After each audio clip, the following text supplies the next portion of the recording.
Carol is from ECPAT-USA, which is a network of organizations and individuals working together to eliminate the commercial sexual exploitation of children around the world.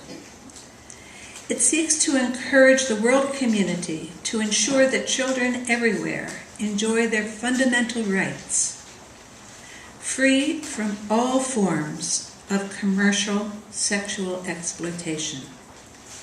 I'm Carol Smolenski from ECPAT-USA. ECPAT is an international organization that has affiliates in 72 countries. We work specifically on the subset of protecting children under 18 years old from being trafficked and sexually exploited. For us, a really important milestone was the passage of the Federal Trafficking Victims Protection Act in 2000. Defining the crime of human trafficking for the first time. Huge step forward in many ways. And for us, those of us who work on children, what was very important about the definition in that law is that it said exactly this, that in the definition of a severe form of trafficking, if force, fraud, or coercion moved you into exploitation, you are a victim of a severe form of trafficking, or if you are under 18 years old.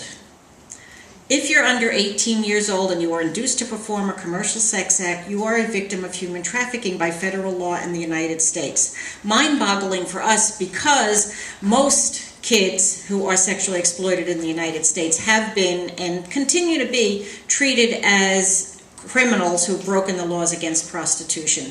So this was a huge step forward. That happened in 2000. We still struggle to this day, though, to make sure that kids are identified and treated as victims when they are involved in prostitution. The federal law is fine. It's the state laws that we are working on to make sure that kids are not arrested and prosecuted and locked up for being sexually exploited, for having something done to them.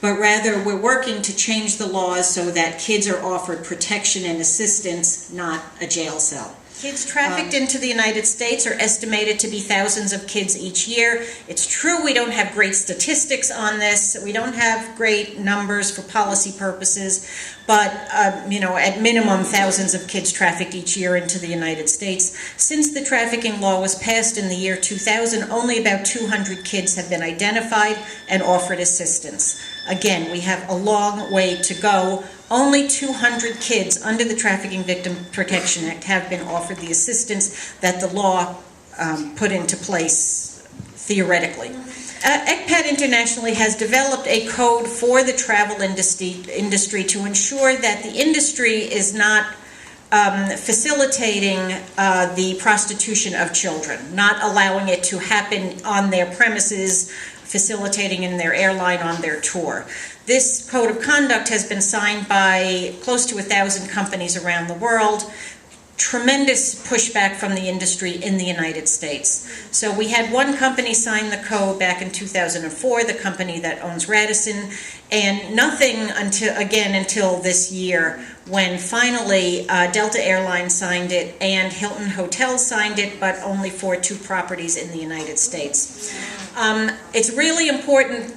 We have often focused on the need for there to be a code of conduct for people traveling to other countries, but in fact, we really need it here in the United States. And now that we have in our Google alerts the names of all the major hotel chains, every time there is the identification of a prostitution ring at a U.S. hotel, and they are very, very regular, we get in touch with the hotel and tell them that this is why they should sign our code of conduct. That hasn't actually succeeded in getting any companies to sign the code of conduct, but there's a huge problem here. My last anecdote about that is just last week, a couple of weeks ago, we interviewed a survivor of sexual exploitation.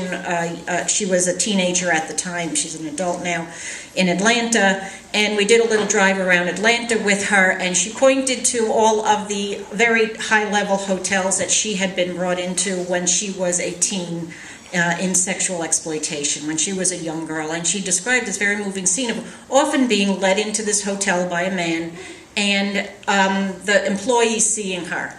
And she said sometimes you could just see that they knew this wasn't right, but she said never once did they do anything about it. They just looked away. And so the code of conduct is designed to make sure this company has a policy and has trained their personnel to know what to do instead of just look away.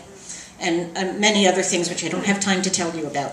I have postcards in the back if you travel and want to ask the company that you patronize to sign the code of conduct. This helps you do it. You don't have to say it. You can just give it.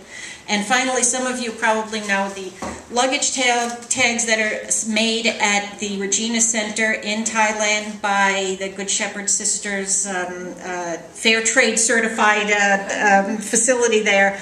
They're luggage tags that indicate that you are against trafficking of children. It helps you find your luggage. It supports both ECPAT and the Regina Center, and they sell for $12 on our website. So I'm ending with my sales pitch. Thank you very much for your attention.